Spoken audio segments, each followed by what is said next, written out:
Assalamualaikum warahmatullahi wabarakatuh. Perkenalkan, nama saya Melisa Erlin Putasari, NIM 1111048 dari jurusan Hukum Keluarga Islam kelas B, Fakultas Syariah IAIN Pekalongan. Di sini saya akan memberikan edukasi mengenai kiat menghadapi pandemi COVID-19 dalam kacamata tasawuf. Sebelumnya, tugas ini disusun guna memenuhi ujian akhir semester mata kuliah ilmu tasawuf dengan dosen pengampu Bu Uswatun Hasanah MSI. Virus corona atau COVID-19 adalah virus yang tidak asing lagi bagi kita.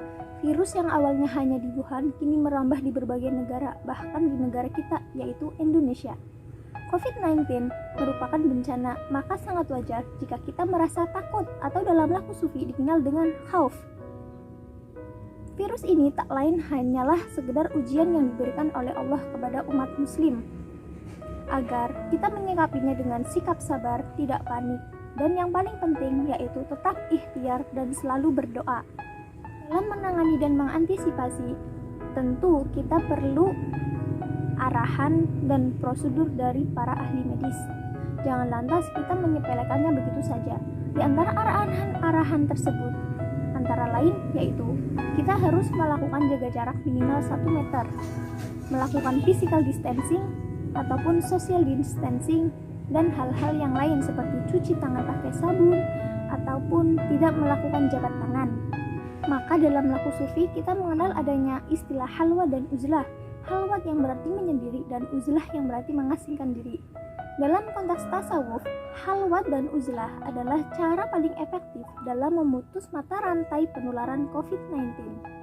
Jika dalam aturan pemerintah kita dihimbau tidak melakukan perkumpulan, tidak melakukan keramaian, tidak melaksanakan sholat berjamaah, namun dalam laku sufi seharusnya hal-hal tersebut kita gunakan dan manfaatkan sebaik mungkin.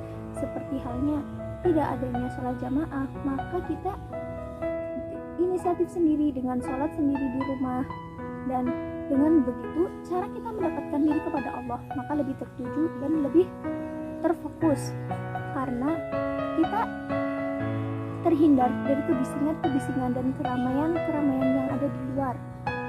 Meskipun umat beragama harus tetap berdoa dan bermunajat kepada Allah, namun jangan pernah lupakan untuk tetap mentaati himbauan dan protokol kesehatan para medis. Jadi antara keduanya itu harus seimbang. Tidak lantas kita hanya berdoa namun tidak berikhtiar. Seperti halnya contoh ya, tabligh akbar, pengajian, dan yang lain sebagainya. Kita berangkat dengan niat agar kita bisa berdoa dan bermunajat agar terhindar dari COVID-19. Namun di sisi lain, kita tidak sadar bahwa kita berkumpul dalam keramaian, tidak melakukan jarak 1 meter. Maka itu juga kita termasuk telah melawan sunatullah.